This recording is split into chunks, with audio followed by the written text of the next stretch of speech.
Efésios capítulo 4.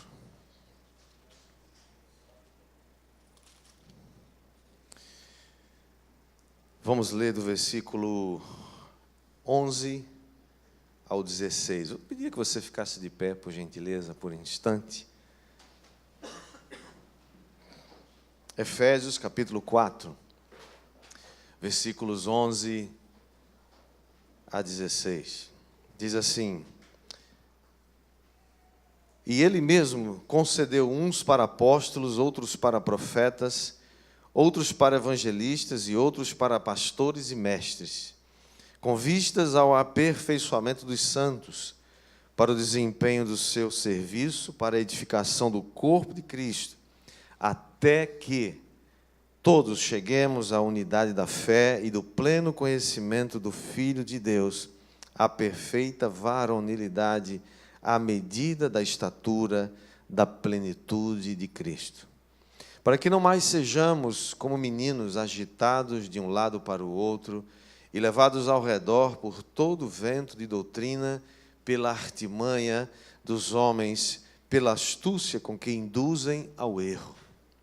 Mas, seguindo a verdade em amor, cresçamos em tudo naquele que é a cabeça, Cristo, de quem todo o corpo bem ajustado e consolidado pelo auxílio de toda junta, segundo a justa cooperação de cada parte, efetua o seu próprio aumento para a edificação de si mesmo em amor. E o Senhor aplica essa palavra no nosso coração. Vamos orar. Baixa sua cabeça, feche seus olhos. Pai, nós te damos graças, Senhor, pela Tua palavra e mais uma vez sabemos que o Espírito Santo vai abrir o nosso entendimento, os olhos do nosso coração para entender, receber, perceber, Senhor, a revelação da Tua palavra e que Teu Santo Espírito inunde esse ambiente com a Tua graça, com a Tua bênção, que todos aqui recebam a sua porção, a porção de vida, a porção de graça, que Tua verdade em amor seja liberada para abençoar os Teus filhos nessa noite, em nome de Jesus. Todos dizem amém. Pode assentar, querido.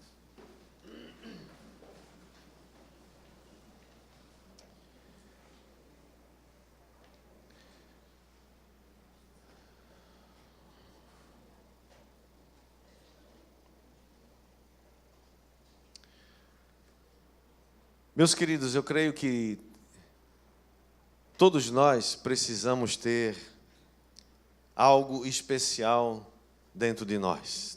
Todos nós buscamos por esse algo que nos impulsiona, que nos motiva, que nos dá força para se levantar de manhã e trabalhar e lutar e ir adiante.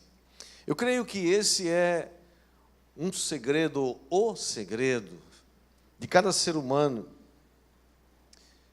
porque isso faz com que a gente tenha ânimo para avançar, mas é aquilo também que faz com que você não só se motive a alcançar algo, mas eu creio que é aquilo também que impede que você retroceda.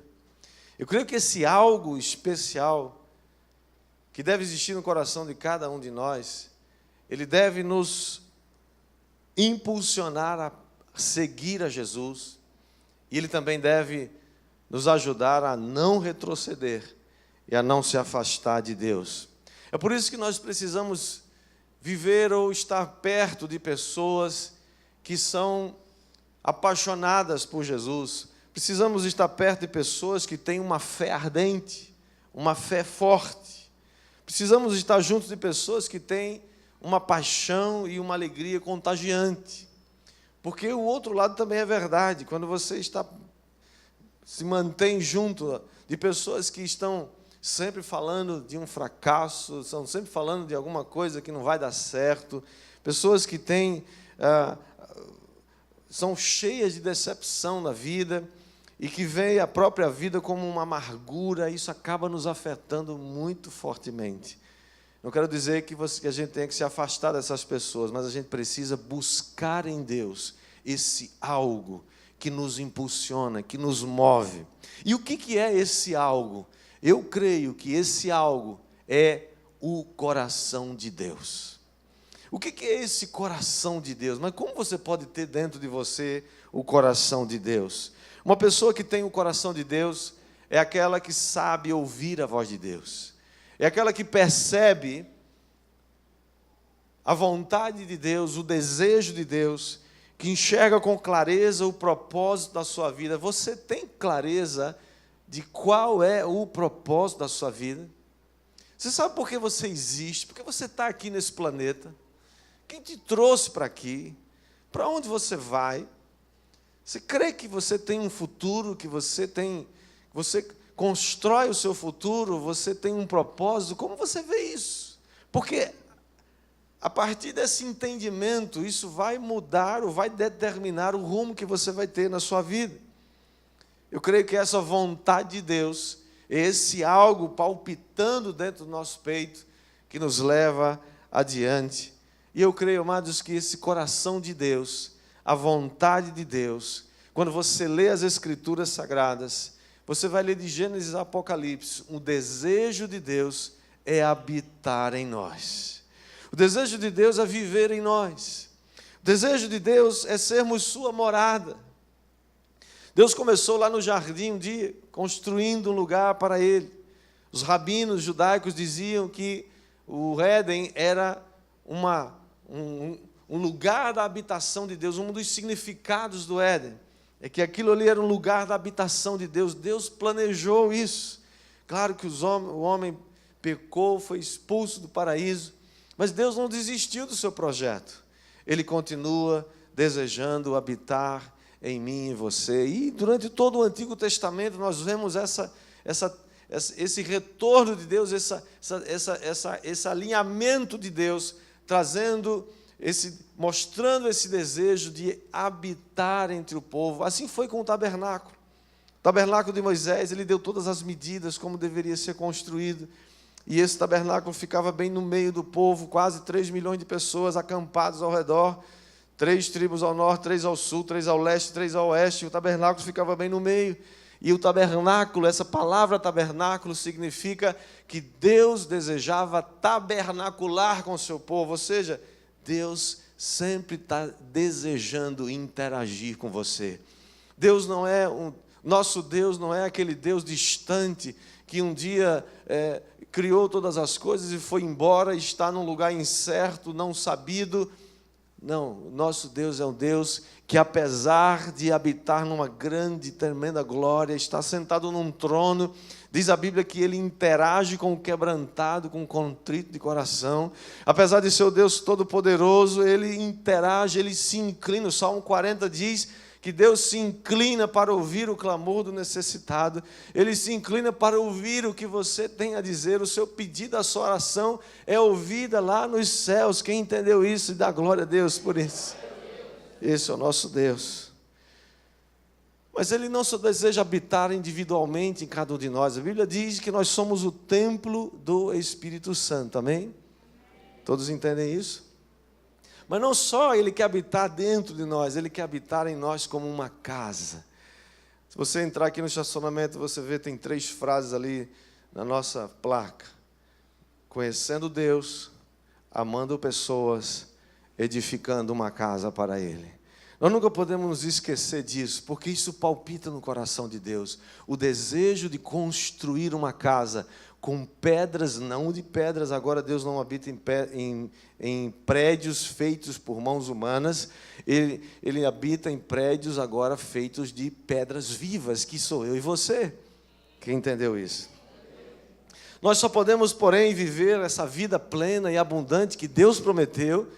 A Bíblia diz, Jesus diz, eu vim para que vocês tenham vida e vida em abundância. Mas para que essa vida seja vivida, é necessário que nós estejamos dispostos a viver a dimensão dos uns aos outros. Amados, é muito interessante que a Bíblia, em todos os lugares, a Bíblia está falando sobre essa dimensão do repartir, do ser parte da vida do seu irmão, do compartilhar a sua vida.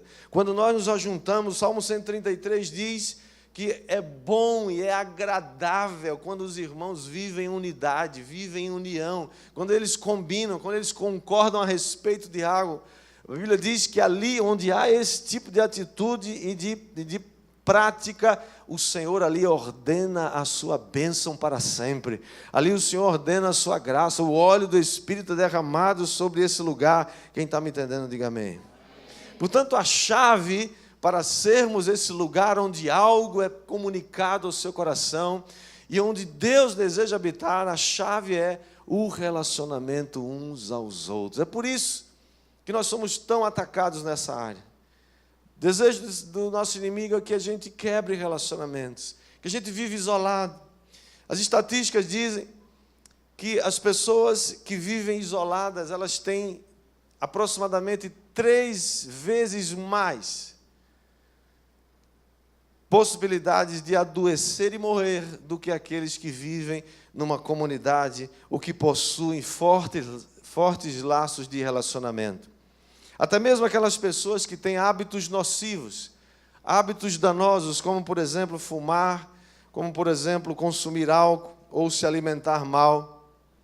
Mas quando essas pessoas têm um relacionamento forte ou têm relacionamentos fortes, o que acontece é que essas pessoas têm a tendência de ter uma vida mais longa, ter uma vida mais saudável, apesar de terem hábitos não tão saudáveis, quando comparados com aquelas que têm hábitos saudáveis, mas vivem isoladas. Porque mesmo sem o envolvimento de Deus, amados, viver em comunidade, viver nessa dimensão do uns aos outros, é algo tão precioso, é tão essencial, que eu fico imaginando como seria, ou como será, ou como é, quando uma comunidade que tem hábitos saudáveis decide viver essa dimensão do uns aos outros que a Bíblia fala tantas vezes, especialmente no Novo Testamento. Se nós entendemos que isso é um segredo, nós então vamos nos dedicar a ele. Nós faremos desse estilo de vida, uns aos outros, a prioridade da nossa vida. Quem está me entendendo, diga amém. Agora, a Bíblia fala que para que isso aconteça é preciso que haja um cabeça. E a Bíblia fala claramente que Cristo é a cabeça.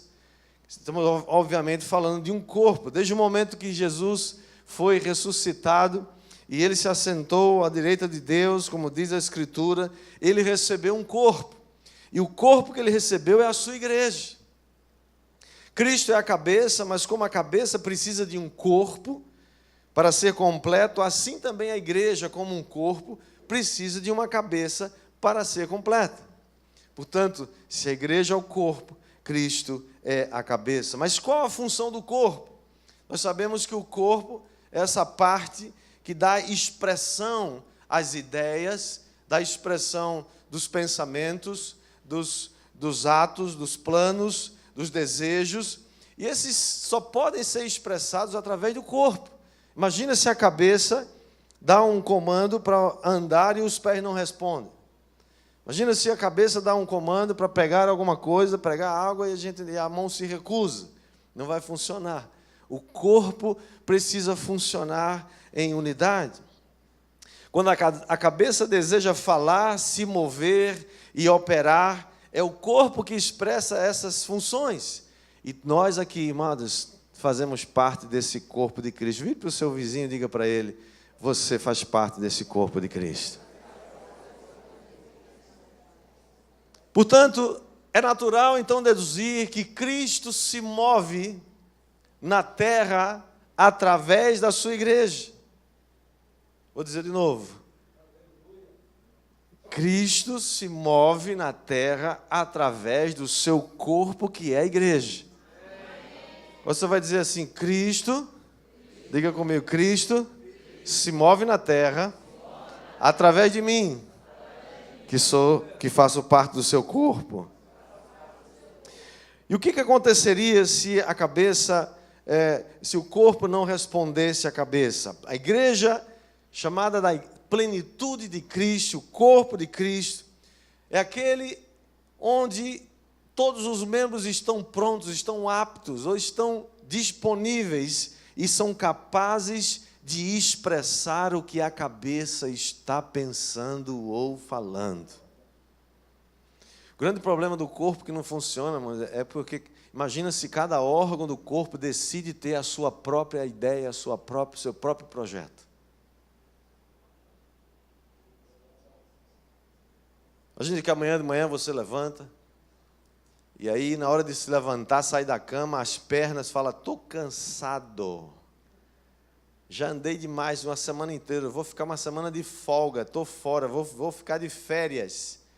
Se vira, faz o que você quiser, mas não conta comigo essa semana. O que vai acontecer? O corpo todo fica na cama. Ou então vai arrumar outro meio de transporte, não é verdade? Por quê? Porque o corpo é essa expressão da cabeça. Quando todos nós estamos prontos para ouvir, esse é o segredo de ser a morada de Deus. Uma morada que funciona. É o segredo de estarmos unidos no mesmo propósito. A cabeça pensa algo, amanhã nós temos algo a fazer. E nós vamos fazer assim, assim, assim, vamos levantar a tal hora e vamos fazer isso. E o trabalho começa a tal hora e todo mundo está junto com aquilo. É interessante, amados, que a Bíblia descreve, as Sagradas Escrituras descrevem essa noiva de Cristo, também chamada de corpo de Cristo, através de algumas metáforas. Essa eu queria compartilhar com você, pelo menos 3 delas. Primeira metáfora que a Bíblia fala sobre a noiva de Cristo é exatamente o corpo de Cristo. Essa é a primeira delas, e isso está muito claro, o apóstolo Paulo fala muito sobre isso, mas especialmente em Efésios capítulo 1, versículo 22, o apóstolo Paulo diz assim, e pôs todas as coisas debaixo dos pés, e para ser o cabeça, sobre todas as coisas o deu à igreja, a qual é o seu corpo. A plenitude daquele que a tudo enche em todas as coisas. A Bíblia diz que todas as coisas foram colocadas debaixo da autoridade de Jesus, e essa autoridade foi dada ao seu corpo, foi dada a você. Então vira para o seu vizinho e diga, essa autoridade foi dada a você. Mas o corpo de Cristo é mais do que uma metáfora, é uma realidade espiritual. Efésios 2, capítulo 13, diz que agora em Cristo Jesus, vós que antes estáveis longe, fostes aproximados pelo sangue de Cristo. Porque Ele é a nossa paz, o qual de ambos fez um, e tendo derribado a parede da separação que estava no meio, a inimizade, aboliu na sua carne a lei dos mandamentos na forma de ordenanças, para que dos dois criasse em si mesmo um novo homem, fazendo a paz. Ele estava falando dos 2 povos, dos judeus e dos gentios.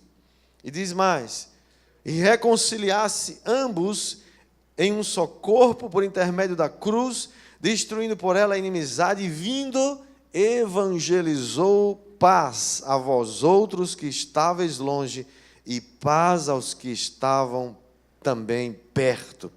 O corpo de Cristo é essa realidade espiritual, amados. Portanto, aqueles que, por exemplo, perseguem a igreja de Cristo, estão perseguindo o próprio Cristo. Aqueles que perseguem o corpo de Cristo, estão perseguindo o próprio Cristo. Como que nós sabemos disso? Você lembra do texto lá de Atos, capítulo 9, quando Saulo está indo no caminho de Damasco, e ali ele vê um clarão muito forte, ele olha, uma voz que diz, Saulo, Saulo, por que me persegues? Paulo estava perseguindo Jesus? Não, ele estava perseguindo quem? Estava perseguindo a igreja. Ele estava indo em direção a Damasco com autorização dos principais sacerdotes para prender, para fazer o que fosse necessário contra essas pessoas que defendiam o caminho. Portanto, perseguir a igreja, perseguir o corpo de Cristo, é perseguir a Cristo também. Mas há uma outra coisa, aqueles que dividem a igreja também estão dividindo o próprio Cristo. Paulo escrevendo aos Coríntios, a primeira carta aos Coríntios, capítulo 1, versículo 13, Paulo pergunta para os coríntios, acaso Cristo está dividido? Foi Paulo crucificado por amor de vocês, em favor de vocês? Vocês foram batizados em meu nome, porque eles estavam lá divididos, um dizia assim, não, eu sou de Paulo, o apóstolo. Aí o outro dizia assim, não, eu não sou de Paulo, eu sou de Pedro, que é o outro apóstolo. Aí o outro dizia, não, eu não sou nenhum dos dois, eu sou de Apolo, que é outro apóstolo. E outros, para não ser de ninguém, diziam, não, agora eu sou de Jesus. Vocês estão aí dizendo que estão disputando esse espaço. E quando a gente diz que é de um, que é de outro, né? E fica nessa divisão. Nós estamos dividindo o próprio corpo de Cristo. Por quê? Porque Cristo não está dividido. Nós podemos ter pensamentos diferentes, nós podemos até gostar de coisas diferentes. Por exemplo, tem gente que não gosta de uma picanha com aquela gordurinha do lado assim. O que eu vou fazer, né? Falei um dia desse para um pastor, olha, deixa a sua célula lá fazer um churrasquinho, né, no final de semana. Aí o pastor, não, eu não como carne, eu estou... Ele falou um nome agora, tem um negócio diferente, né? Não é mais vegetariano, não, é... É? Não, é outro nome que ele falou. Fixo, não? Fix? Fitness. É fitness o nome? O que é isso, gente? Hein? Esbelto? Esbelto assim que nem eu? Acho que foi isso. Não, meu irmão, eu sou fitness. Eu não sabia o que era isso. Rapaz, eu falei, cara, eu não sei o que é isso, não, mas agora picanha eu sei. Se tu for convidado e não quiser comer picanha, me convida que eu vou comer tua picanha. Tem problema? Não é o problema. Você gosta de jiló? Pelo amor de Deus, come esse negócio e não me traz não, porque eu não gosto desse troço, né? Enfim, podemos ter gostos diferentes, mas Cristo não está dividido, Cristo é um só. Nós podemos até, né, uns são noturnos, outros são mais diurnos, outros gostam de acordar cedo, outros gostam de acordar tarde, e assim por diante, mas todos nós temos o mesmo Jesus, e Cristo não está dividido, e nós não vamos dividir a igreja em nome de Jesus, nem vamos dividir o corpo de Cristo. Quem me entendeu, diga amém. Portanto, nós podemos ver que Cristo e sua igreja são inseparáveis. Não dá para separar a cabeça do corpo. Portanto, quando nós falamos da igreja, estamos falando do corpo de Cristo. Colossenses capítulo 3, versículo 10, o apóstolo Paulo mais uma vez diz assim: e vos revestistes do novo homem que se refaz para o pleno conhecimento, segundo a imagem daquele que o criou, no qual não pode haver grego nem judeu, circuncisão nem incircuncisão, bárbaro, cita, escravo, livre, porém, Cristo é tudo em todos. Amados, quando nós estudamos sobre escatologia, nós vamos estudar um pouquinho mais agora, quando terminar o Apocalipse. Há muitas escolas que pensam muito diferentes do que vai acontecer no final das coisas, no fim dos tempos. Escatologia é o estudo das últimas coisas. Alguns pensam que Jesus vai voltar antes da tribulação, outros pensam que vai voltar depois da tribulação, outros pensam que o milênio é literal, outros pensam que o milênio não é literal, e tem um monte de linhas. Só tem um detalhe, todas elas não discutem e não divergem de uma coisa: Jesus vai voltar. É isso que importa.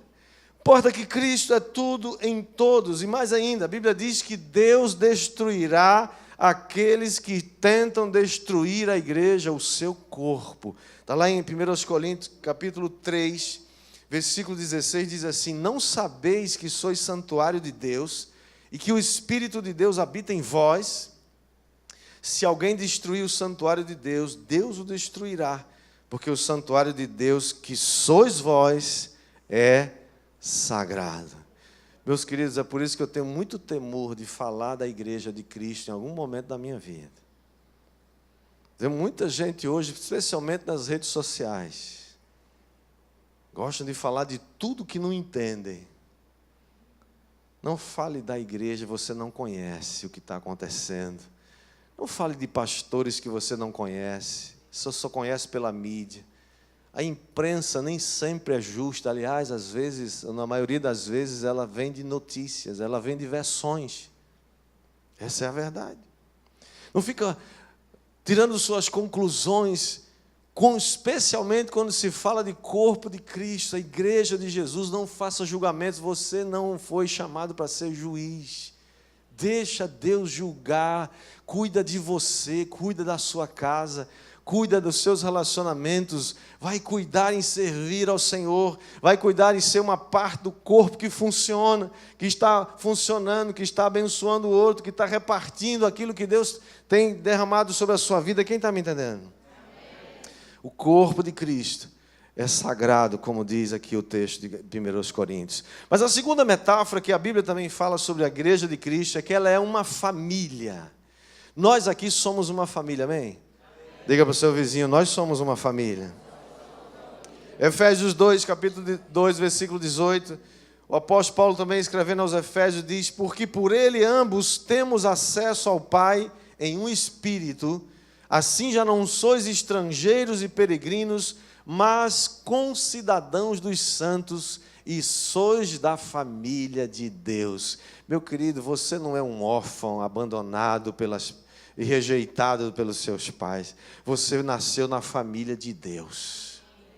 Quando nós nascemos de novo, nós nos tornamos filhos de Deus. Uma congregação, amados, uma igreja local não é uma organização. Ela tem uma organização, mas ela não é uma organização. Uma igreja não é uma corporação. Embora ela tenha obrigações, algumas obrigações da organização, como pessoa jurídica, mas não é essa a essência de uma igreja. Nós somos uma família. E nós, como irmãos, devemos nos relacionar como tais. A Bíblia fala sobre irmãos mais de 130 vezes nas Sagradas Escrituras, porque esse é um relacionamento muito forte. Irmãos, você quer ver, irmãos podem até brigar entre eles de vez em quando, mas vem um de fora mexer com um deles para você ver o que é que os irmãos fazem. Se juntam para se defender, sim ou não? Quem tem irmão aqui sabe, sim ou não? Na verdade, eu não sei porque eu sou filho único, eu nunca tive esse negócio, mas eu já vi irmãos se juntar para se defender, né? Porque somos uma família, e uma família compartilha sua vida, uma família compartilha sua atenção, uma família compartilha seus recursos, uma família torce, uma família saudável. Uma família saudável torce pelo outro, sim ou não? Se esforça, se junta para abençoar um que está precisando, se esforça para ajudar um que está lá tentando alcançar algo, e mais ainda, uma família vibra, uma família comemora quando um alcança um objetivo e tem uma vitória, sim ou não? Quem está me entendendo? Falando verdade ou não? Sim ou não? Sim. Pergunta, atuca seu vizinho aí e fala: ei, você ouviu o que o pastor falou? Opa, dinheiro chegando aí. Glória a Deus. Mas também, amados, nós nos importamos uns com os outros. E é claro que isso não é perfeito, nem sempre a gente fica sabendo de tudo. Uma família com 3, 4 irmãos, a gente não consegue dar conta de tudo. Imagina com uma multidão de pessoas. Mas nós precisamos nos esforçar disso, porque Deus habita no meio dessas atitudes que compartilham e abençoam. A sua casa precisa ser marcada por essas iniciativas, como está lá em Tiago, capítulo 2, versículo 14. Tiago diz assim: meus irmãos, qual é o proveito se alguém disser que tem fé, mas não tem obras? Pode acaso semelhante fé salvá-lo? Se um irmão ou irmã estiverem carecidos de roupa e necessitados do alimento cotidiano, e qualquer dentre vós lhe disser: ide em paz, aquecei-vos, fartai-vos, sem contudo lhes dar o necessário para o corpo, qual é o proveito disso? O que isso está dizendo? Faça a sua parte. Nós não vamos resolver o problema da fome do mundo. Pode ficar tranquilo que não vai dar para fazer isso. O problema da fome do mundo é muito mais grave do que a gente imagina. Não vai dar para vestir todo mundo, mas você pode fazer alguma coisa. Talvez seja como aquele rapaz que passeava no mar, pela praia de manhã cedo e tinha muitas daquelas estrelas do mar, né? O mar secando e elas estavam ali, tinham ficado na beira da praia. E é claro, quando o sol se levanta, se elas não voltam para dentro do mar, elas vão morrer, porque elas não suportam o sol, o calor do dia. E aí um rapaz começava a pegar andando devagar, pegava aquelas estrelas, uma estrela e jogava para dentro d'água. Mas tinha milhares delas. E ele caminhava, pegava mais uma e jogava para lá. E andava mais um pouco e pegava mais uma e jogava para lá. E andava um pouco, pegava mais uma e jogava para lá. E alguém chegou e falou: escuta, você acha que você vai fazer alguma diferença? Existem milhares, talvez milhões dessas estrelas do mar aqui, e elas vão morrer. E você está jogando aí, quantas? 100? Aí ele pegou uma uma estrela do mar e disse: eu posso fazer, não, talvez eu não possa fazer diferença para os milhões de estrelas que estão aqui, mas para essa aqui eu vou fazer toda a diferença. Eu vou salvá-la e vou jogá-la de volta para o mar. Isso faz a gente ter um sentido de utilidade nessa vida. Servir o próximo, servir o outro. Você pode talvez não salvar o mundo inteiro, mas pode salvar uma vida. Para essa vida você vai fazer toda a diferença. Então você pode se empenhar nisso sim, em nome de Jesus. Somos uma família. A igreja do primeiro século, amados, era empenhada nisso. Eles gostavam de estar juntos, eles desejavam se encontrar, eles desejavam ter comunhão uns com os outros. Essa igreja tinha, e eles faziam isso não de vez em quando, eles faziam isso todos os dias. Olha o que diz Atos 2,46. Diariamente perseveravam unânimes no templo, partiam pão de casa em casa, tomavam as suas refeições com alegria e singeleza de coração. Que maravilha isso, querido! Você imaginou num tempo como hoje, a gente fazer isso todo dia? Tinha que mudar muito dos nossos hábitos, sim ou não? Que coisa maravilhosa! Eles tinham vontade, desejo de estar junto, eles queriam estar junto. Sabe aquela casa, aquela família que você tem vontade de voltar para casa mais cedo? Que você fica contando as horas para voltar para casa, e não fazendo hora para não voltar para casa. Como infelizmente algumas vezes acontece. Fica inventando coisa para ir embora, ou para voltar no outro dia, ou para voltar mais tarde, e está todo mundo dormindo. Uma casa abençoada, uma casa, uma família que tem vontade e gosta de estar junto. Uma família também há a responsabilidade uns pelos outros. Você, o que eu tenho a ver com meu irmão? Tem tudo a ver. Uma das primeiras perguntas que Deus faz na humanidade, está lá em Gênesis, quando ele vai ao encontro de Caim e pergunta: onde está teu irmão? Caim tinha acabado de assassinar o seu irmão Abel. E ele diz para Deus: eu por acaso sou mentor ou sou o guardião do meu irmão? Você sabia que nós somos o guardião do nosso irmão, sim? O que eu tenho a ver com o outro? Tem tudo a ver. Não, mas só minha família. É só esposa, filhos ou marido. Não.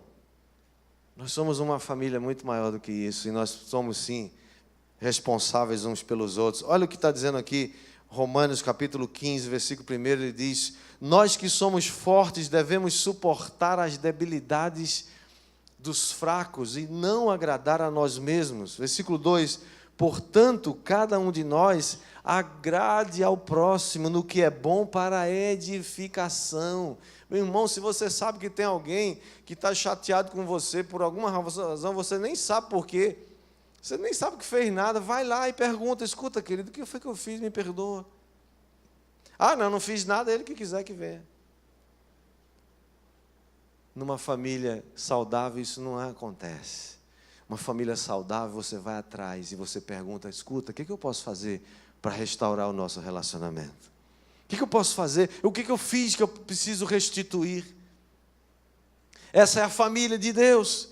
1 Pedro capítulo 1, versículo 22, ele diz: tendo purificado a vossa alma pela vossa obediência à verdade, tendo em vista o amor fraternal não fingido, amai-vos de coração uns aos outros ardentemente. Irmão, isso aqui, eu fico pensando, um dia falando sobre esse texto, alguém chegou, mas, pastor, desculpa, mas é até bonito o senhor falar sobre esse negócio aí, mas isso não funciona na prática, não. Não nesse mundo. Pode existir outro mundo que isso aqui funciona.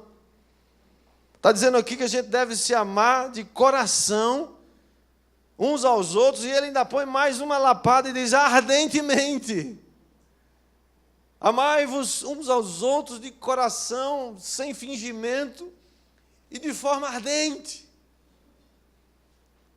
Mas porque eu descobri, sabe o quê? Que amar não é um sentimento. Até existe um sentimento chamado amor. Mas amar não é um sentimento, amar é um verbo. E verbos se conjugam. Você pode dizer: eu vou amar essa pessoa.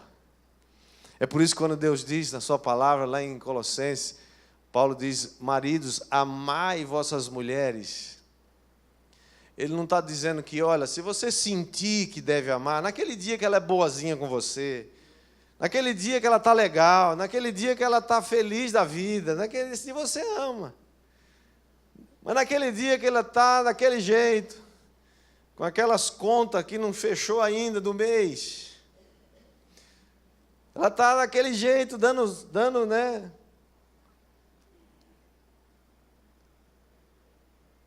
No dia que ela não faz o que você gosta, o que é que você faz nessa hora? Se você ama porque sente que deve amar, nesse dia você vai querer torcer o pescoço dela, ou dele. Nesse dia, se você ama, você vai amar mesmo sem gostar do que ela está fazendo. Amar é a capacitação sobrenatural que Deus nos dá para ir além do sentimento e fazer aquilo que é necessário e é preciso ser feito. É isso que muita gente hoje não entende o que é amor. Amor para eles é só curtição. Quando tem um problema, vou embora. Não estou mais feliz nessa relação, vou embora. Uma família de Deus tem responsabilidade uns pelos outros? Sim, com certeza. Podemos nos amar nesse nível? Sim.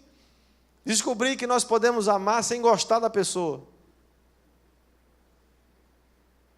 Já experimentou amar alguém sem gostar dela? Aquele tipo assim que lhe oprime, que lhe espeta, que tira você do sério. Pois é, essas pessoas, Deus nos capacitou a amá-los também. E a ter responsabilidade sobre elas. Isso é uma bênção na vida delas. E rejeitar o espírito de Esaú, que fica aquele negócio, agora é que eu vou fazer mesmo. Ah, é? Não gosta de mim? Agora é que eu não gosto dele mesmo. Isso é meninice, querido, me desculpa, gente. Isso é... Família de Deus não vive dessa maneira. Família de Deus sabe que tem uma capacitação sobrenatural, porque amar nesse nível não é humano, é divino. Mas a Bíblia diz que Deus se agradou de colocar dentro de você a natureza divina. Ele colocou dentro de você a capacitação sobrenatural de fazer aquilo que o homem não pode fazer, não consegue fazer, mas Deus em nós consegue fazer. É por isso que um homem pode amar uma mulher como Cristo amou a sua igreja. É por isso, é só por isso. 1 Pedro, ainda capítulo 4, ele diz: finalmente sede todos de igual ânimo, compadecidos, fraternalmente amigos, misericordiosos, humildes. Irmãos, uma loucura, um negócio chamado orgulho, soberba. Pessoas melindrosas. 1 Coríntios 13 fala do amor e diz: o amor não se ufana, não se vangloria, não busca seus interesses. É alguém que está feliz consigo mesmo, alguém que já sabe que é amado. Irmão, você sabe qual é a chave para amar as pessoas? E amar a esposa mais ainda. A chave é você saber que você é amado, que Deus te amou com um amor tão grande. Ele te ama tanto. Você é um xodozinho dele. Você é um tesouro dele. Ele fez de tudo e faz de tudo para você. Ele te deu uma herança extraordinária. Quando você sabe que você é amado nesse nível, você fica feliz da vida. Você não tem mais que mendigar o amor de alguém. Irmãos, que coisa... Quanta mulher mendigando o amor do marido, quanto marido mendigando o amor da mulher, quantos amigos mendigando o amor um dos outros, mendigando a aceitação, vivem envergados debaixo de um peso, de um espírito de rejeição o tempo todo, tentando agradar alguém, tentando sempre fazer alguma coisa para ser bem visto, para ser aceito. Meu querido, minha querida, você já foi aceito. Jesus já perdoou teus pecados, você já tem vida eterna, vai ser feliz, você já é. Gente buscando desesperadamente ser feliz e não consegue ser feliz. E vai mais não sei o quê, e vai não sei para onde, vai. Ah, mas se eu conquistar aquele negócio, eu vou ser feliz. Quando chega lá, aí descobre que não é aquele lugar, tem que ter outro lugar. Ah, não, mas se eu me casar com aquele gato... Ainda usa essa gíria de gato, irmão? Hein? Porque agora é fitness, eu não sei o quê, acho que eu não sei mais na gíria como é que é. Se eu comprar aquele carro, aí eu vou ser feliz. Que coisa mais... O mundo, filho, é um apetite insaciável. Você nunca vai ser feliz buscando coisas ou buscando em pessoas. Jesus é quem te faz feliz. A alegria do Senhor é a tua força todo dia. Você se alegra nele, você sabe que você já tem a provisão que você precisa, você não tem que ficar mendigando mais nada. Aí por isso que você se levanta todo feliz da vida, começa a cantar. Ué, você está doido? Não, eu estou feliz. Você vai fazer as coisas porque precisa fazer. Você tem propósito na sua vida. O trabalho é necessário na vida do homem, da mulher, mas você faz em paz. Você tem motivo de oração? Tem, mas você ora com ações de graças. Você diz, Senhor, eu estou com vontade, eu quero sim. Peça, porque peça mesmo, peça como quem pede a Jesus, peça muito. Mas você pede com ações de graça, Senhor, eu sei que eu desejo muito esse negócio, eu queria muito isso aqui, Senhor, olha, eu já sou feliz, mas eu ficava mais. Mas se o Senhor não quiser me dar, eu estou feliz também. Uma família de Deus vive nesse nível. E por último, terceira metáfora para terminar. Nós somos o corpo de Cristo, somos a família de Deus, mas somos também o templo do Espírito Santo. Efésios capítulo 2, versículo 20 diz, edificados sobre o fundamento dos apóstolos e profetas, sendo Ele mesmo, Cristo Jesus, a pedra angular, no qual todo o edifício bem ajustado cresce para santuário dedicado ao Senhor, no qual também vós juntamente estáis sendo edificados para a habitação de Deus no Espírito. Vós juntamente estáis sendo edificados para quê? Para quê, gente? Estão sendo edificados para a habitação de Deus. Você já imaginou Deus vivendo dentro de você? Ah, pastor, acho que Deus não vai gostar, não. O negócio aqui é complicado.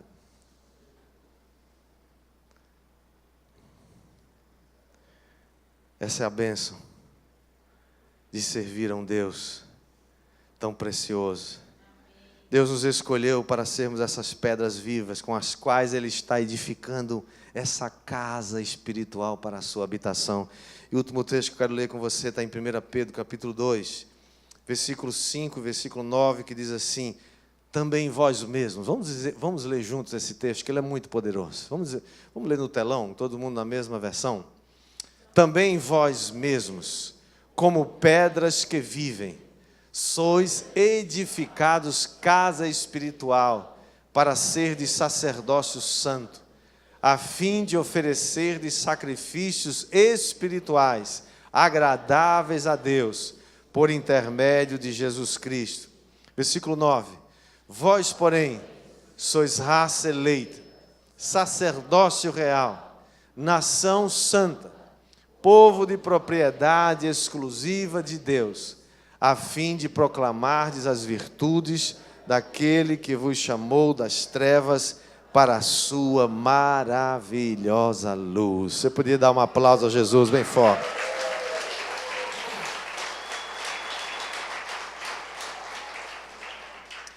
De todas essas metáforas que a Bíblia Sagrada nos ensina sobre Cristo e a sua igreja, nós vemos que Cristo e sua fiel companheira, Cristo e sua noiva, são absolutamente inseparáveis. Por isso que a Bíblia diz que Deus odeia o divórcio. Deus não gosta do divórcio. Porque o divórcio pressupõe uma quebra de aliança. Pressupõe uma separação. Um dar as costas um para o outro. Jesus está dizendo em outras palavras, eu nunca vou me separar da minha igreja. Nunca vou me separar da minha noiva. As bodas desse casamento estão sendo preparadas.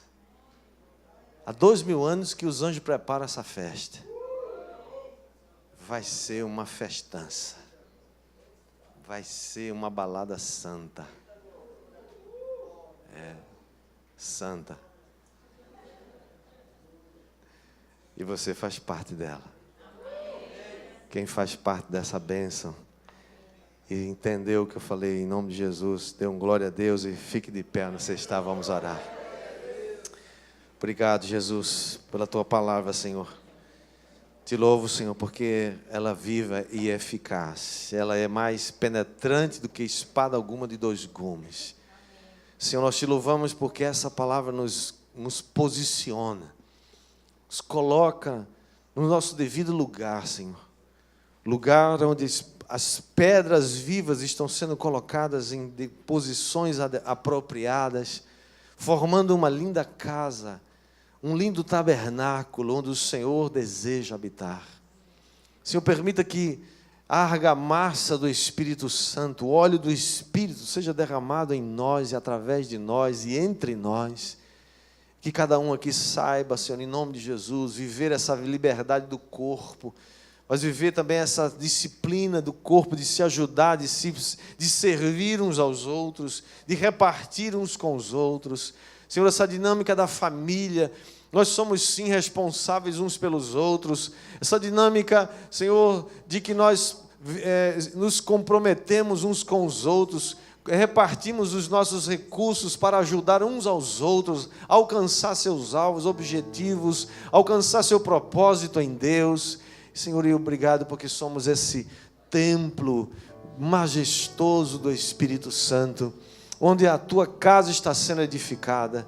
Senhor, sabemos que nós como pedras ainda precisamos ser burilados, precisamos ser limpos, precisamos arrancar aquelas arestas, aquelas pontas que ainda não se encaixam apropriadamente, mas o Espírito Santo está preparando, está limpando essas pedras, está colocando cada uma delas no seu devido lugar, para que nós sejamos alimentados, para que nós façamos parte dessa construção extraordinária, para que os teus filhos sejam equipados, Senhor, para essa plenitude de Cristo Jesus, a tua noiva, o teu corpo aqui na terra. Eu oro por cada um dos meus irmãos nessa hora, Pai, que o Senhor nos ajude a entender a palavra e a receber no coração e a praticá-la, Senhor. Obrigado, Jesus. Obrigado porque o Senhor cada dia está trabalhando, está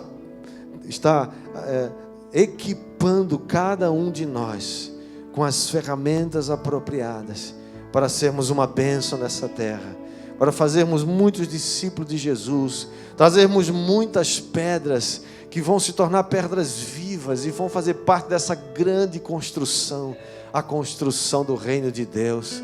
Oh Deus, muito obrigado, Senhor. O teu nome, toda honra, toda glória para todos sempre. Amém.